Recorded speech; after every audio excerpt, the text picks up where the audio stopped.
Di sebuah desa kecil yang tersembunyi di pedalaman Kalimantan, hiduplah seorang petani miskin bernama Jaka. Ia tinggal di sebuah rumah panggung sederhana, terbuat dari kayu tua yang mulai lapuk. Atap rumbia di rumahnya sering bocor saat hujan, dan angin malam yang menusuk selalu menyelinap melalui celah-celah dindingnya. Jaka hidup sendiri. Kedua orang tuanya telah lama tiada, meninggalkan dirinya dengan sebidang tanah yang tak terlalu luas dan tak begitu subur. Meski begitu, Jaka tidak pernah menyerah. Setiap pagi, sebelum matahari muncul dari balik pegunungan, ia sudah bangun dan pergi ke ladangnya yang kecil. Di sana, ia bercocok tanam dengan harapan bahwa suatu hari tanah ini akan memberi hasil yang cukup untuk mengubah hidupnya. Namun, alam tidak selalu berpihak kepadanya. Musim kemarau membuat tanah retak dan kering, hujan yang terlalu deras merusak tanamannya, dan hama datang merusak hasil panen yang ia tunggu-tunggu. Tapi Jaka tetap bertahan.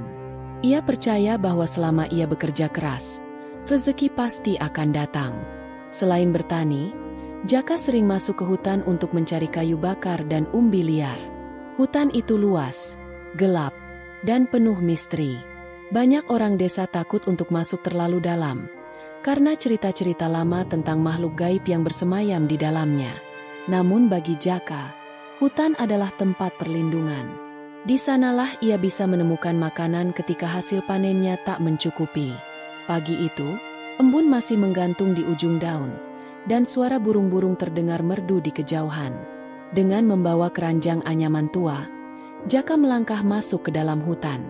Ia menyusuri jalan setapak yang sudah biasa ia lalui, menghindari akar-akar besar yang menjulur di tanah, dan melewati pohon-pohon raksasa yang menjulang tinggi. Ketika sampai di tepi sungai kecil, ia berhenti sejenak untuk minum dan membasuh wajahnya. Airnya dingin dan menyegarkan. Saat itulah ia melihat sesuatu yang aneh. Tanah di dekat tepi sungai tampak seperti baru saja longsor, menyisakan sebuah lubang besar yang menganga. Dengan rasa penasaran, Jaka mendekati lubang itu. Ia berjongkok, mengintip ke dalam, dan tiba-tiba, desisan panjang menggema dari kegelapan. Bulu kuduknya langsung berdiri. Di dasar lubang yang dalam, sesuatu bergerak perlahan. Ia menyipitkan mata, mencoba melihat lebih jelas. Saat itulah ia menyadari bahwa di dalam lubang itu, terperangkap seekor ular raksasa dengan sisik keemasan. Jaka terdiam, napasnya tertahan. Apa yang harus ia lakukan? Jaka berdiri kaku di tepi lubang itu, menatap makhluk yang bergerak perlahan di dalamnya. Seekor ular raksasa dengan sisik keemasan yang memantulkan cahaya pagi. Tubuhnya panjang, mungkin lebih dari 10 meter, dan sebagian tubuhnya tertimbun tanah yang runtuh. Ular itu tampak lemah, nafasnya berat, dan di beberapa bagian tubuhnya ada luka besar. Namun, yang paling mencolok adalah tombak berkarat yang menancap di sisi tubuhnya, tepat di bawah leher. Jaka menelan ludah, hatinya berdebar keras. Ia pernah mendengar cerita-cerita tentang ular mistis penjaga hutan, makhluk yang tak boleh diganggu, atau nasib buruk akan menimpa orang yang menemukannya. Tapi yang ada di hadapannya saat ini bukanlah makhluk menakutkan seperti dalam cerita rakyat. Ini hanyalah makhluk terluka, berusaha bertahan hidup. Ular itu mengangkat kepalanya sedikit. Mata kuning keemasannya bertemu dengan tatapan Jaka. Tidak ada kemarahan, tidak ada ancaman, hanya keletihan dan rasa sakit. Jaka menarik napas panjang. Ia bisa saja pergi sekarang, berpura-pura tidak pernah melihatnya. Tapi hatinya tak tega. Ia memecahkan keheningan dengan suara pelan. "Kau terluka dan terperangkap," katanya sambil mengamati kondisi ular itu lebih dekat. Ular itu hanya mendesis lemah, seolah mengiyakan. Perlahan, Jaka turun ke dalam lubang. Tanahnya masih labil, tetapi ia hati-hati menuruni tebing kecil itu, mencari pijakan yang kuat. Begitu sampai di dasar, ia berdiri hanya beberapa langkah dari tubuh ular itu. Ia bisa merasakan kehangatan dari sisiknya yang besar dan keras, bercampur dengan aroma tanah basah. Tangan Jaka gemetar saat ia meraih gagang tombak yang menancap di tubuh ular itu. Ia tahu, jika salah sedikit saja, makhluk ini bisa mengamuk dan membunuhnya dalam sekejap. "Aku akan mencabutnya, ini akan sedikit sakit," bisiknya. Ia menggenggam tombak itu erat-erat, menariknya perlahan. Ular itu mendesis pelan, tubuhnya menggeliat, tetapi tidak menyerang. Darah kental berwarna keemasan mulai mengalir dari lukanya, menciptakan bercak di tanah. Jaka segera melepas ikat kepalanya dan menekannya ke luka itu, mencoba menghentikan pendarahan. Ia mengingat tanaman obat yang pernah dia lihat di sekitar sini, dan tanpa pikir panjang, ia memanjat keluar dari lubang, mencari beberapa daun herbal yang sering digunakan warga desa untuk mengobati luka. Saat ia kembali, ular itu masih di tempatnya, menatapnya dengan tatapan yang sulit diartikan. Jaka mengunyah daun-daun itu, lalu menempelkannya ke luka ular tersebut. Ini mungkin tidak banyak membantu, tapi semoga bisa mengurangi sakitmu, katanya. Ia duduk di tepi lubang, menunggu. Matahari mulai naik lebih tinggi, menyinari sisi keemasan ular itu hingga tampak berkilauan seperti permata. Jaka masih belum percaya dengan apa yang baru saja ia lakukan.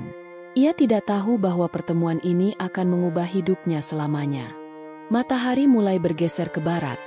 Sinarnya yang hangat menembus sela-sela dedaunan di hutan lebat itu. Jaka masih duduk di tepi lubang, memperhatikan ular raksasa yang kini bernapas lebih tenang. Tombak berkarat yang tadi menancap di tubuhnya sudah dicabut, dan luka di sisiknya yang keemasan perlahan mulai mengering berkat ramuan herbal yang diberikan oleh Jaka. Namun, ia tahu makhluk sebesar ini tak akan bisa bertahan lama di dalam lubang itu. Jaka mengamati sekeliling, berpikir keras. Dinding lubang ini cukup curam untuk ukuran manusia biasa. Tetapi untuk ular sebesar itu, jika tanah yang menimpanya bisa digali sedikit demi sedikit, mungkin ia bisa keluar sendiri. Aku harus membantu, gumamnya. Dengan tekad bulat, ia mulai menggali. Tangannya yang kasar oleh kerja keras kini penuh tanah dan lumpur. Ia menggunakan ranting kayu sebagai alat sederhana, mencoba mengikis tanah yang menekan tubuh ular itu. Napasnya mulai terengah, keringat mengalir di pelipisnya, tetapi ia tidak berhenti. Sesekali, Jaka melirik ke arah ular raksasa itu. Matanya yang keemasan menatapnya dalam diam, penuh rasa ingin tahu, mungkin juga keheranan. Kenapa aku melakukan ini? Jaka bertanya dalam hati. Ia bahkan tak tahu makhluk apa yang sedang ia tolong. Bisa saja ini ular mistis yang memiliki kekuatan tak terduga.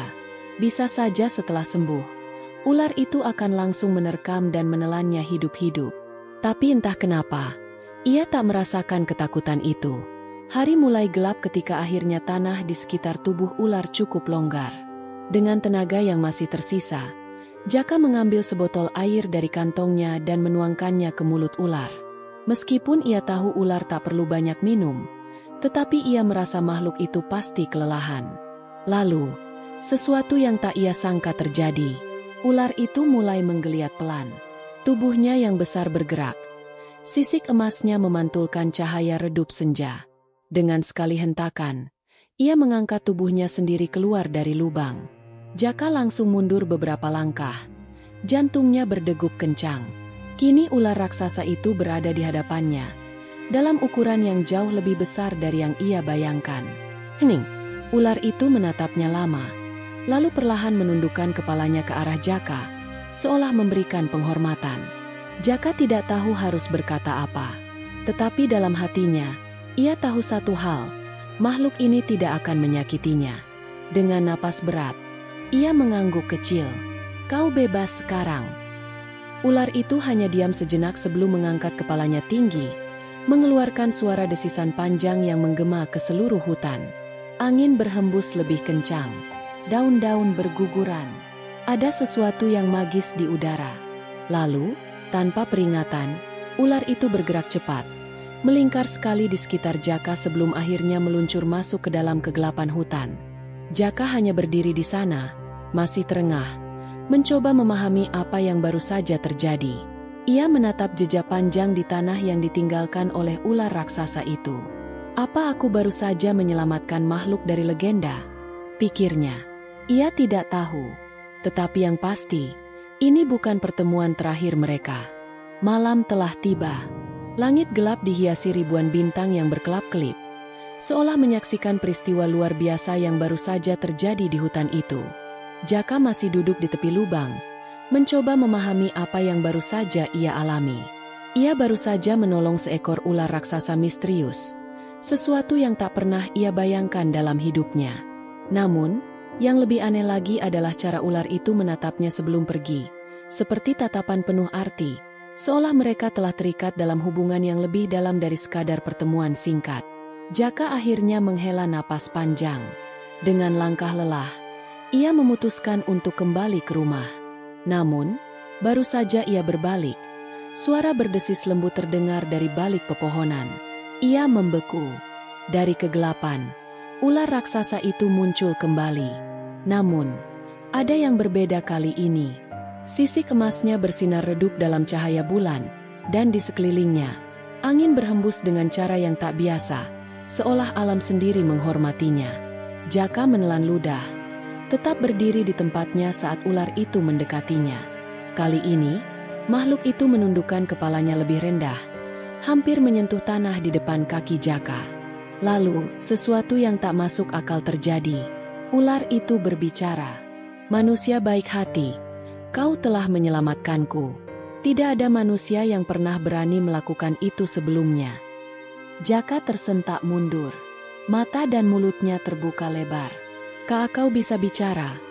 Suaranya hampir bergetar. Ular itu hanya mengangguk pelan. Matanya yang keemasan bersinar dalam gelap. "Aku bukan ular biasa. Aku adalah Raja Naga, penjaga tanah dan air yang tersembunyi di bumi ini." Jaka masih tak bisa mempercayai apa yang ia dengar. Namun, sesuatu dalam dirinya mengatakan bahwa makhluk ini tidak berbohong. "Aku berhutang nyawa kepadamu," lanjut sang naga. "Dan sebagai balas budi, aku akan membawamu ke tempat yang hanya sedikit manusia yang pernah melihatnya." Sebelum Jaka sempat bertanya lebih jauh, tubuh sang naga bergerak melingkar di sekelilingnya. Angin mendesir lebih kencang, dedaunan berputar di udara. Dalam sekejap, Jaka merasa seperti ditarik ke dalam pusaran yang tak kasat mata. Lalu, tiba-tiba, gelap. Namun, hanya sesaat. Saat Jaka membuka matanya, ia berdiri di tempat yang berbeda. Di depannya terhampar sebuah gua raksasa. Pintunya dihiasi ukiran kuno berbentuk naga melingkar.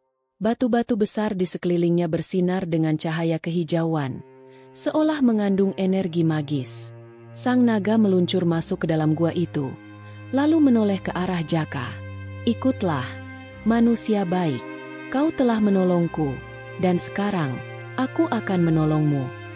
Jaka menelan ludah. Ini bukan mimpi, bukan ilusi. Dengan langkah penuh keraguan, tetapi juga rasa penasaran yang tak terbendung, ia melangkah masuk ke dalam gua itu. Dan hidupnya tidak akan pernah sama lagi. Jaka melangkah perlahan ke dalam gua. Matanya membelalak dalam keterkejutan. Di dalamnya, pemandangan yang luar biasa terbentang di hadapannya. Dinding-dinding gua berkilauan seperti dihiasi berlian. Pantulan cahaya hijau dan emas menyelimuti setiap sudut. Air yang mengalir dari sela-sela bebatuan menciptakan suara yang menenangkan. Seolah-olah gua ini adalah bagian dari dunia yang berbeda, tempat yang tidak seharusnya dilihat oleh manusia biasa. Namun yang membuat Jaka terdiam adalah hamparan harta karun yang tersembunyi di dalamnya. Emas, berlian, permata dalam berbagai warna. Tumpukan koin emas berserakan, peti-peti besar penuh dengan batu mulia, dan perhiasan-perhiasan berkilau yang tampaknya telah berusia ratusan tahun. Semuanya terlihat tak tersentuh, seolah menunggu seseorang untuk menemukannya. Sang naga, atau lebih tepatnya Raja Naga, bergerak perlahan ke tengah gua. Sisik emasnya yang berkilau tampak menyatu dengan cahaya yang memantul dari dinding-dinding gua. "Inilah harta yang telah kujaga selama berabad-abad," katanya.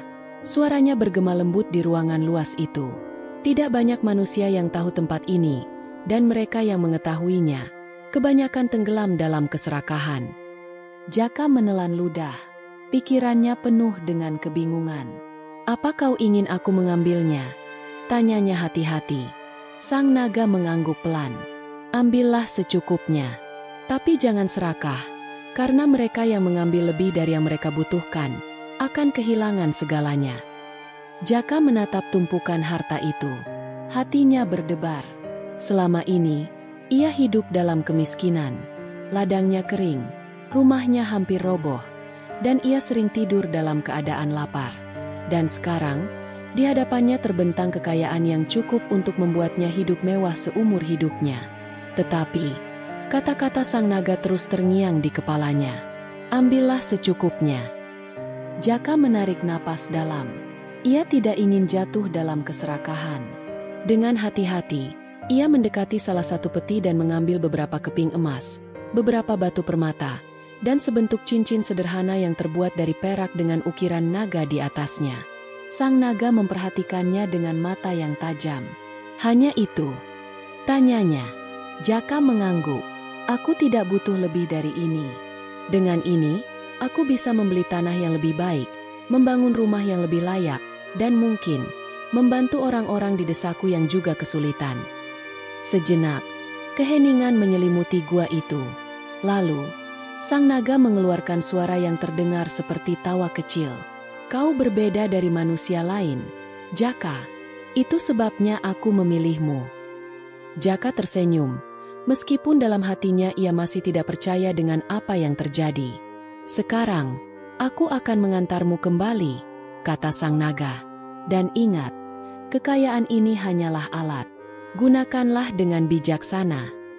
Angin berputar di dalam gua. Cahaya dari dinding batu mulai berpendar lebih terang.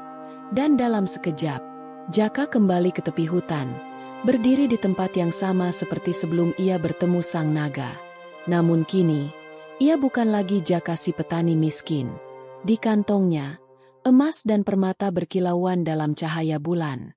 Hidupnya akan berubah selamanya. Tetapi apakah dunia siap menerima perubahan itu? Pagi itu, desa kecil tempat Jaka tinggal dikejutkan oleh perubahan yang tiba-tiba.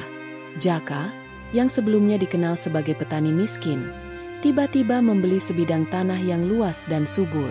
Ia membangun rumah yang kokoh, jauh lebih baik dari gubuk kayu yang hampir roboh dulu. Tak hanya itu, ia juga mulai membeli benih-benih tanaman berkualitas, menyewa pekerja untuk membantunya, dan bahkan membantu warga miskin di desanya. Semua orang bertanya-tanya, dari mana Jaka mendapatkan semua itu? Namun, Jaka tidak pernah menceritakan yang sebenarnya. Ia hanya tersenyum dan berkata, rezeki bisa datang dari mana saja, selama kita tetap berbuat baik. Tetapi, tidak semua orang senang melihat keberhasilannya. Di sudut desa, seorang pria bernama Karim memperhatikan semua ini dengan mata penuh iri dan curiga. Karim adalah pria yang licik dan tamak.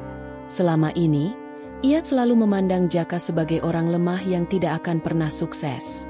Namun kini, dalam sekejap, hidup Jaka berubah drastis. Dan itu membuat Karim semakin penasaran.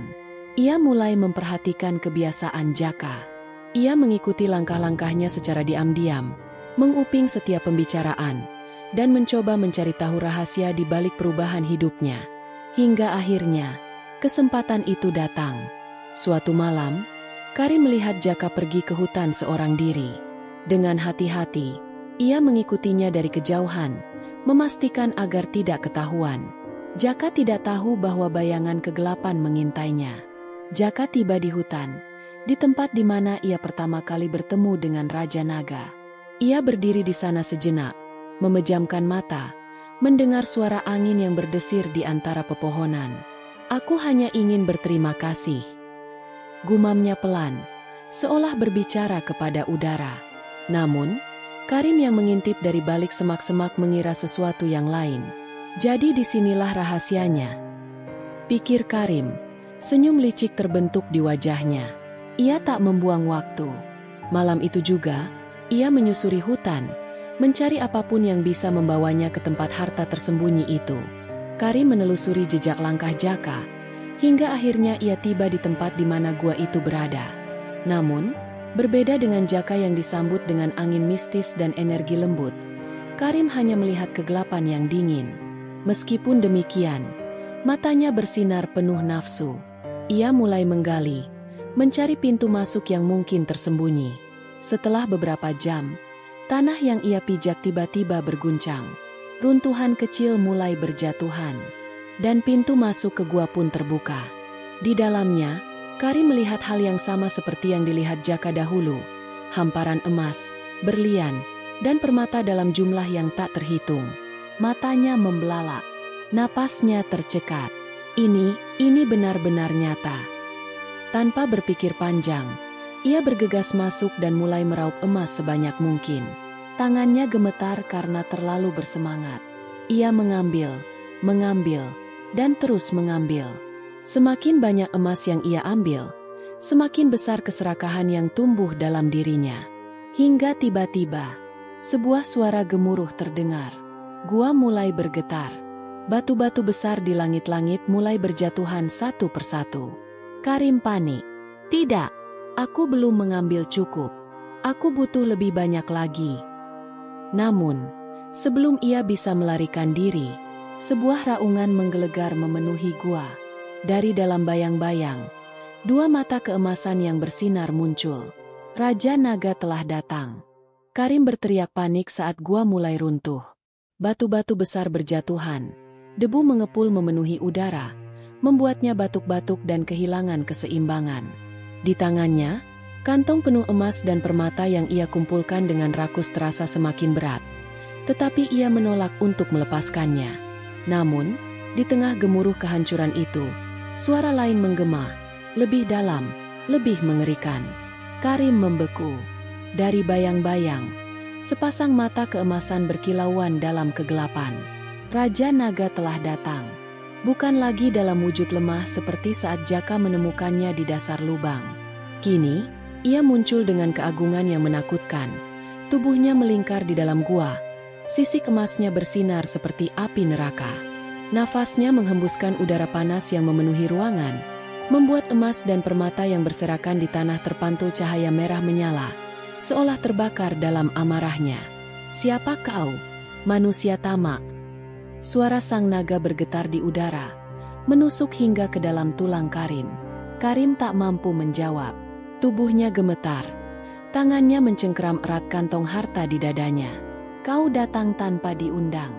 Kau menjarah tanpa penghormatan. Apa kau tahu harga dari keserakahanmu? Tanah kembali berguncang. Pilar-pilar batu di gua itu mulai retak, runtuh satu persatu. Karim akhirnya tersadar bahwa ia dalam bahaya. Dengan sekuat tenaga, ia berusaha berlari ke pintu keluar, tetapi kakinya terasa berat. Terlalu banyak harta yang ia bawa. Namun ia tidak ingin meninggalkannya. Aku sudah sampai di sini. Aku harus keluar. Aku harus membawa semua ini. Pikirnya panik. Ia berlari. Tapi kantong emasnya terlalu berat. Kakinya tersandung. Tubuhnya terjatuh ke tanah yang bergetar. Koin-koin emas yang ia genggam terlepas dari tangannya, berguling di tanah. Karim berusaha menggapainya kembali, tetapi sebelum ia bisa meraihnya, sebuah batu besar jatuh menutup pintu keluar. Karim berteriak, meminta tolong. Ia berbalik menghadap sang naga. Wajahnya penuh ketakutan. Matanya memohon ampun, tetapi Raja Naga hanya menatapnya dengan kekecewaan. Aku telah memperingatkan manusia untuk tidak serakah. Kau tidak mendengarkan. Karim merangkak mundur. Air matanya mengalir. Aku hanya ingin hidup lebih baik. Aku hanya ingin seperti Jaka. Sang naga menundukkan kepalanya, mendekati Karim. Jaka memilih dengan bijaksana. Kau memilih dengan keserakahan. Karim menggeleng dengan histeris. Matanya melebar saat tubuh sang naga mulai bersinar semakin terang. Lalu, dengan satu hembusan napas, api keemasan keluar dari mulutnya. Api itu tidak membakar tubuh Karim. Sebaliknya, ia merasakan sesuatu yang lebih mengerikan. Tubuhnya menjadi kaku. Tangannya berubah menjadi batu. Ia ingin berteriak, tetapi suaranya tersangkut di tenggorokannya.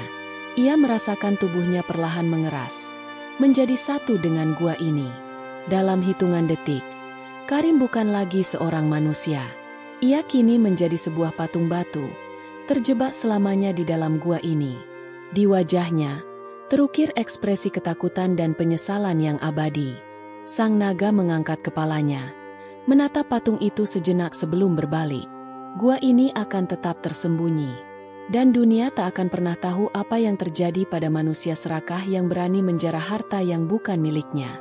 Malam itu, Jaka duduk di depan rumah barunya, menatap langit yang dipenuhi bintang. Angin malam berhembus lembut, membelai wajahnya yang penuh dengan pikiran. Ada sesuatu yang terasa tidak beres. Sejak pagi, ia merasa gelisah, seperti ada sesuatu yang hilang atau terjadi di tempat lain. Jaka tidak tahu bahwa saat itu, jauh di dalam hutan, Karim telah menerima hukuman atas keserakahannya. Hingga keesokan harinya, warga desa mulai bertanya-tanya, "Di mana Karim?" Seorang tetangga berkata bahwa ia melihat Karim mengikuti Jaka ke hutan malam sebelumnya. Namun, Jaka sendiri tidak tahu apa-apa. Ia bahkan tidak sadar bahwa seseorang telah mengikutinya. Waktu berlalu, tetapi Karim tidak pernah kembali. Sebagian orang menduga ia tersesat di hutan. Sebagian lagi mengatakan mungkin binatang buas telah menerkamnya. Namun, Jaka memiliki firasat lain. Dan hanya ada satu tempat di mana ia bisa mencari jawabannya. Malam itu, Jaka kembali ke hutan. Dengan langkah mantap, ia menyusuri jalan setapak menuju tempat pertemuannya dengan Raja Naga. Sesampainya di sana, ia berdiri diam di bawah langit yang diterangi bulan purnama. Udara di sekitarnya terasa lebih berat dari biasanya, seolah alam tahu sesuatu yang besar telah terjadi. "Aku tahu kau di sini," ujar Jaka pelan. Suaranya tetap tenang meskipun hatinya berdebar. Hening. Lalu, angin berhembus lebih kencang, dan dari dalam bayang-bayang pepohonan, dua mata emas yang bersinar muncul dalam kegelapan. Raja Naga telah datang. Ia tidak mendesis atau bergerak dengan ancaman. Ia hanya menatap Jaka dengan mata yang penuh kebijaksanaan. "Kau datang mencariku." "Aku ingin tahu tentang Karim," ujar Jaka jujur. Sang naga terdiam sejenak sebelum menjawab. "Ia datang ke gua. Ia mengambil lebih dari yang seharusnya. Keserakahannya membawanya pada kehancuran." Jaka menghela napas. Ia sudah menduga hal ini.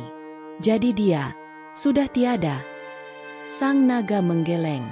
Ia tidak mati, tapi ia bukan lagi manusia. Ia telah menjadi bagian dari gua selamanya. Jaka terdiam.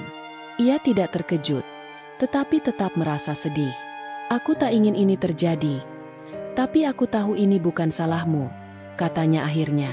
Sang naga menundukkan kepalanya, menghormati kebijaksanaan Jaka. "Kau berbeda dari manusia lain, Jaka. Kau tidak serakah. Kau tidak menginginkan lebih dari yang kau butuhkan. Itu sebabnya aku memilihmu." Hening. Jaka menatap Raja Naga dengan penuh rasa hormat. Ia tahu, pertemuan ini bukan kebetulan. "Terima kasih atas semua yang telah kau berikan," katanya akhirnya. Sang naga mengangkat kepalanya. Mata emasnya berkilau dalam cahaya bulan. "Aku akan selalu mengawasimu, Jaka. Jika suatu saat kau membutuhkan bantuan, cukup datang ke tempat ini." Angin kembali berdesir pelan. Dengan satu gerakan lembut, sang naga meluncur kembali ke dalam kegelapan hutan, menghilang tanpa suara. Jaka berdiri di sana, menatap tempat di mana sang naga baru saja berada. Ia tahu, ia mungkin tidak akan melihatnya lagi dalam waktu dekat. Tapi ia juga tahu, sang naga masih menjaganya. Dan persahabatan ini akan selalu ada.